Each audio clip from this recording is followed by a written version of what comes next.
Assalamualaikum warahmatullahi wabarakatuh. Shalom, Om Swastiastu, Namo Buddhaya, Salam Kebajikan.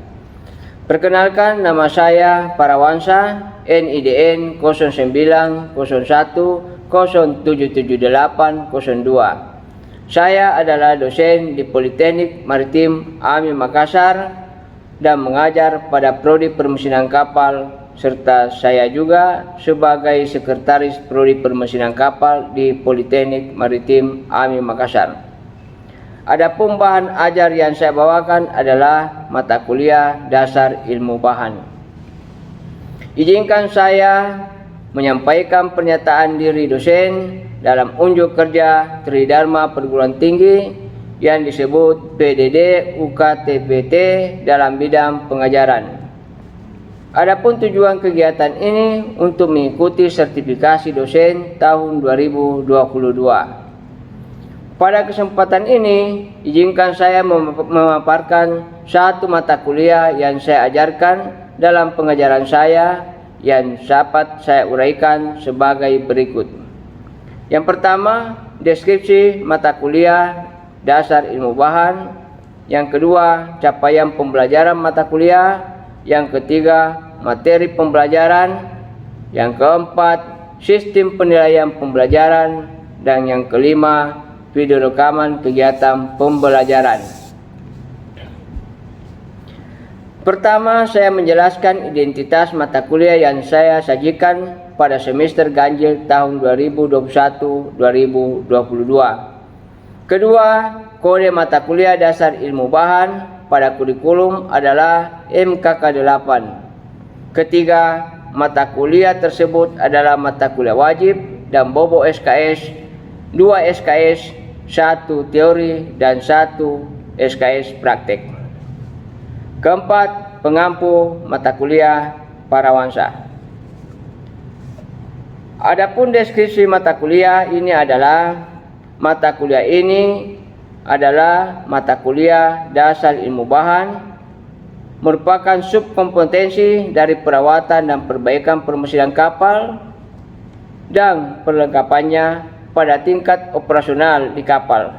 Adalah kompetensi 8 dari 16 kompetensi yang wajib dikuasai oleh pemilik sertifikat ATT 3 menjabat sebagai Marine Engineer Officer kelas 3 MEOC 3 pada kapal dengan daya dorong 3000 kW lebih sesuai STCW 1978 Amandemen 2010 pada tabel A31 kode STCW.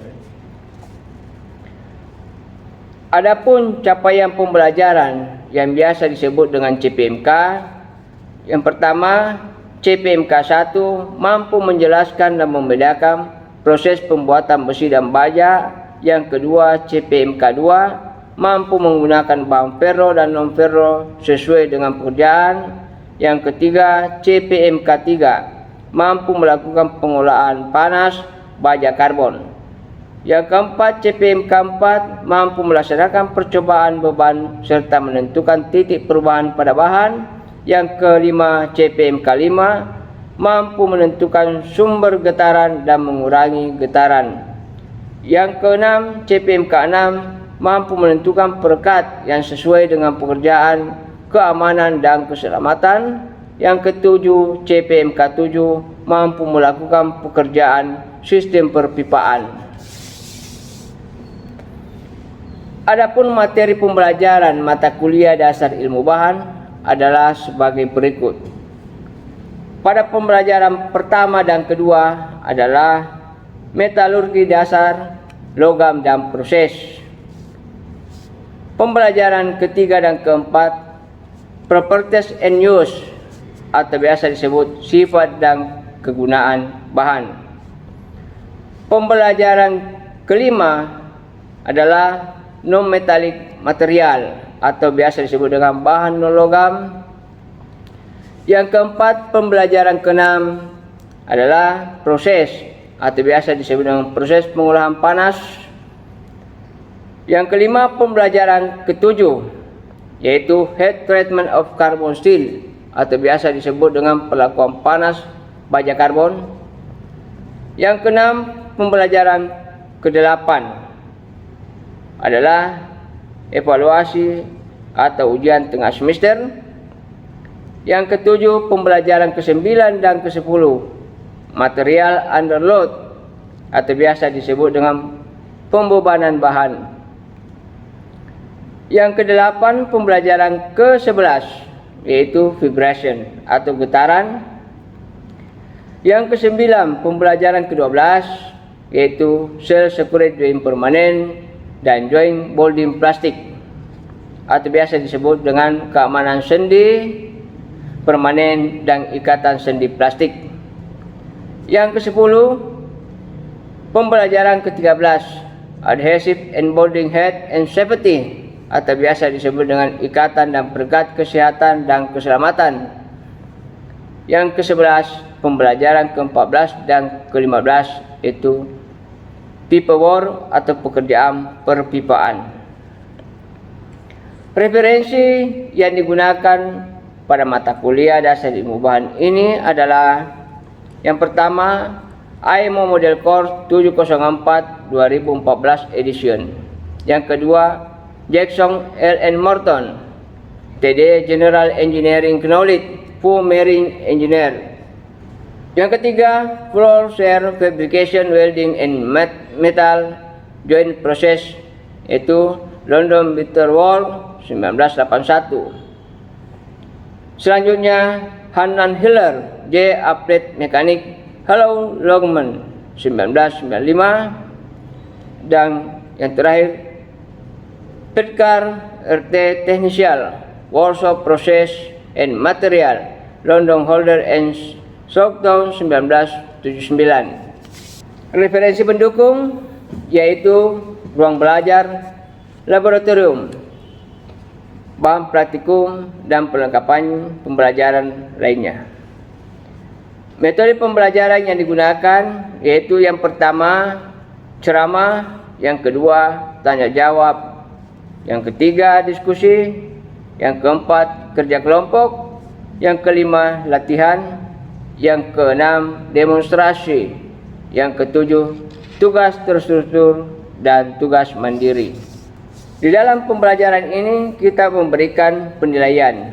Adapun penilaian pengukurannya adalah pertama, dari kehadiran 20%, yang kedua, dari penyelesaian tugas 10%, dan yang ketiga, ujian evaluasi tengah semester yaitu 20%, dan yang keempat, ujian akhir semester atau UAS 50%. Demikian pemaparan pernyataan diri dosen dalam unjuk kerja Tridharma Perguruan Tinggi yang disebut PDD UKTPT di bidang pengajaran. Sekian dan terima kasih. Wassalamualaikum warahmatullahi wabarakatuh. Salam sejahtera untuk kita semua. Dan mari kita menyaksikan video rekaman pembelajaran kegiatan di kelas. Baik. Assalamualaikum warahmatullahi wabarakatuh. Waalaikumsalam warahmatullahi wabarakatuh. Selamat siang. Siang. Baik, para tarunan yang saya banggakan, saya muliakan, untuk hari ini kita akan melanjutkan pertemuan yang minggu lalu, di mana materi minggu lalu yang kita telah membahas tentang spesifikasi menyangkut bahan, apa yang bahan. Nah, sekarang kita akan masuk ke pertemuan selanjutnya untuk minggu ini, yaitu sifat mekanik logam, ketangguhan buat impak kekerasan. Di mana untuk rangkuman materi yang lalu kita akan masuk ke materi yang ke-13 dan ke-14 sebelum kita memasuki ujian akhir semester. Di mana kita akan membahas di sini menyangkut yang kita kembali ke awal, yaitu hukum Hooke, di mana menyatakan bahwa kemampuan bahan dalam menerima tegangan berbeda-beda. Kedua, hubungan antara tegangan dan regang adalah, ya, kita lihat rumusnya, terus menerusnya bagaimana sesuai dengan penggunaan bahan yang kemarin kita jelaskan, termasuk di praktikum di lapangan. Dalam pengertian bahwa merupakan salah satu sifat materi yang paling penting untuk menunjukkan kekuatan bahan. Semakin tinggi nilai modulus elastisnya, maka bahan tersebut akan semakin kaku. Kenapa begitu? Ya, kita bisa lihat di grafiknya, di tabelnya, di mana strain, ya, strainnya, ya, strain ini, ya, perputaran daripada gerakan bahan dengan stresnya, kekakuannya. Nah, pembebanan itu berapa daya elastisnya diambil dari elastis bahan B, ya, plastisitas, menyangkut daripada bagaimana pergerakan yang kelenturan bahan terhadap strain dan stres. Sehingga kalau dilihat dari datanya, ya, kalau itu dilihat dari pengujian. Tetapi ini gambaran yang kemarin kita uji di praktikum tentang bagaimana kita menguji bahan, termasuk dari kita tarik bahan, kita lentur yang ada, terus bagaimana bahan itu kemarin kita adakan uji dengan kita pukul sampai dia menyatakan elastisitas atau dia kaku atau dia retak dan pecah. Terus perlakuan secara panas yang kemarin kita lakukan itu dengan pengukuran apakah itu bahan itu mengalami perubahan terhadap panas, ya. Nah, gimana kita akan melihat bahwa kemampuan untuk berubah bentuk secara plastis dan menyerap energi dalam proses tersebut sebelum mencapai elastisitas yang mencapai faktor namanya, di mana elastisitas dan tangguh. Kita akan melihat ketangguhan kombinasi, ya, ketangguhan kombinasi yang bagus antara kekuatan dan elastisitas. Artinya kemampuan bahan itu bagaimana bahan ini bisa, ya, apakah dia kaku atau tidak. Karena semua bahan ada batasnya, elastisitas kemampuannya, bagaimana dia mampu, ya, bertahan apabila terjadi pembebanan. Daya grafisnya, lingkungannya sampai apakah itu dia patah, retak, sampai dia bisa dikembalikan seperti semula. Nah, itu. Kadar bahan itu tergantung elastisitas itu berdasarkan dari kita punya uji coba, ya.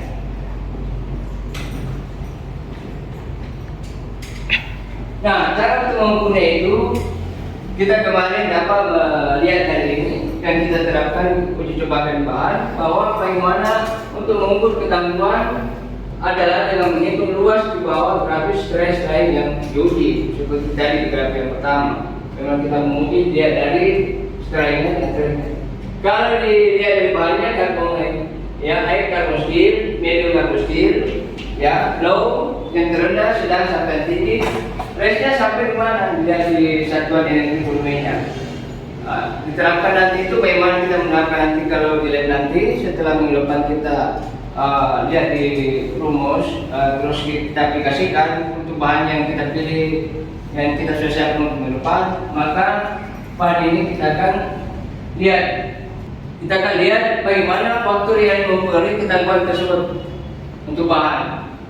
Di aplikasinya bagaimana laju pembebanan itu strain rate of loading dalam menekan itu bagaimana pembebanan diberikan, ya. Nah, ketangguhan menurun ketika laju pembebanan meningkat. Maksudnya pembebanan itu strain atau rate of loadingnya, ya, pembebanan kekuatan maupun daya tariknya, di mana kita melihat dari pembebanannya, terus bagaimana kita memberi suhu seperti yang di kemarin kita lakukan, kita kasih pemanasan, ya, dipanaskan itu bahan, apakah dia memuai mudah dilengku atau tanpa pemanasan atau suhu, dia bentuknya bagaimana, ya, itu. Karena proses yang dipanaskan kemarin, ya, bagaimana memudahkan kita untuk merubah bahan itu membengkokkan tanpa tekanan yang besar, yang kuat, ya. Kedua, efek notnya, efek atau distribusi tekanan. Bagaimana distribusi itu mentransfer tekanan yang dihasilkan pada bahan, ya. Karena jangan sampai di bagian ini terjadi perubahan yang distribusinya tidak merata, ya. Ya, tergantung dari pengujian pada bahan terhadap yang kita laksanakan di praktikum. Nah, beberapa bahan yang kemampuan suatu bahan untuk bertahan ketika diberikan beban kejut, ya, kejut atau kaget atau tiba-tiba. Kita akan melihat, ya, metode standarnya. Kita akan melihat dulu metode standar yang diberikan. Ini bahan, ya, dalam pengujian tes.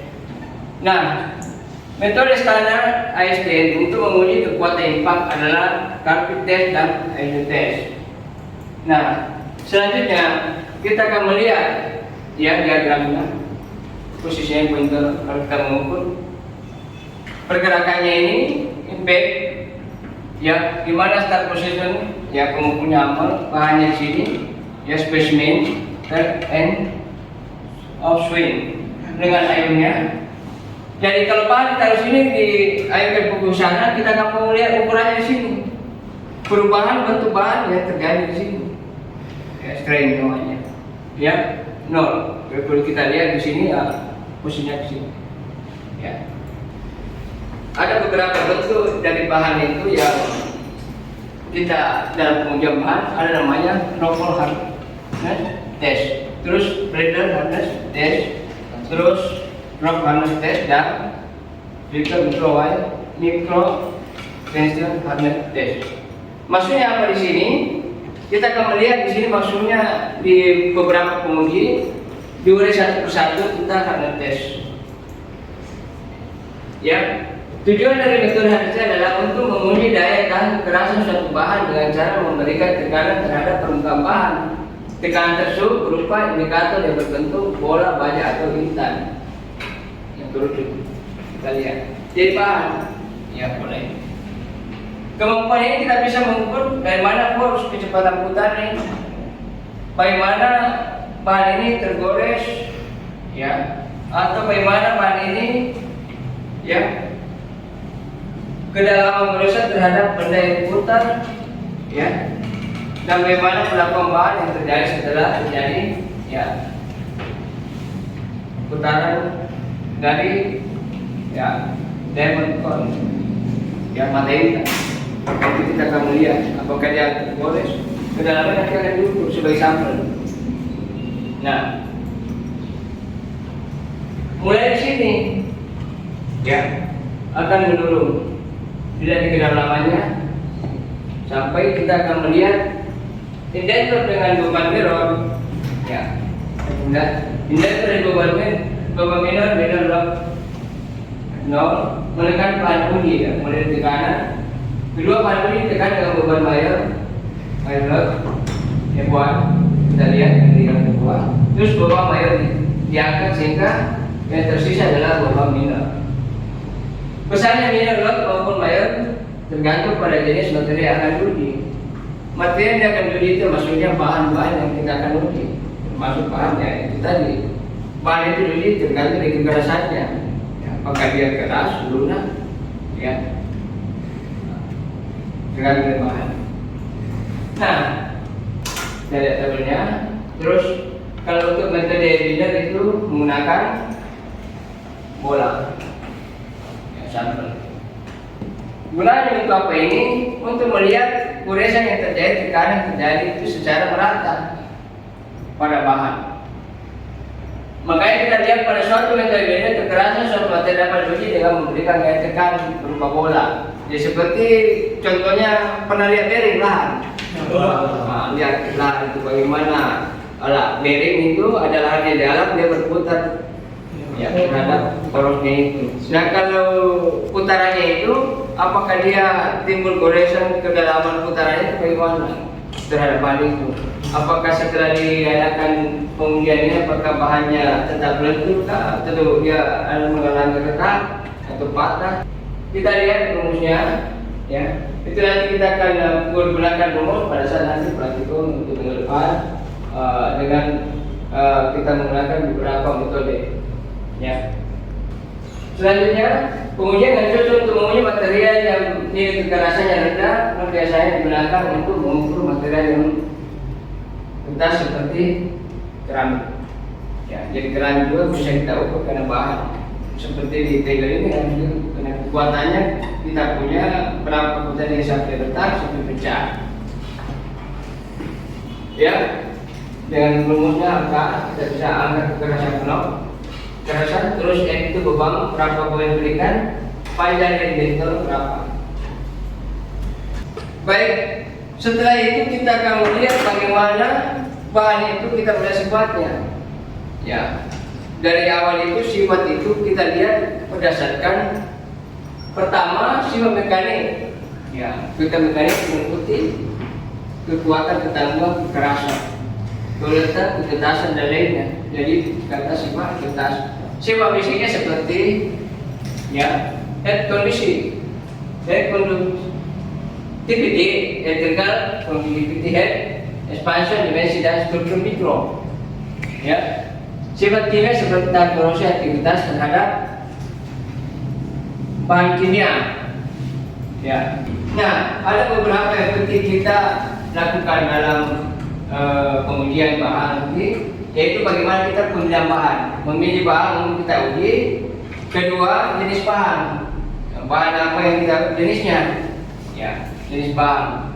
Terus penguji alat uji yang kita siapkan, yang termasuk peralatan dan alat ukur. Ada beberapa sampel nanti kita akan siapkan untuk bagaimana kita menguji sebelum kita masuk ke ujian final. Baik, dari beberapa penjelasan di atas, silakan ada yang mau ditanyakan, silakan ditanyakan. Ada yang kurang jelas? Siapa? Tentang faktor pertimbangan, apa sih itu faktor pertimbangan?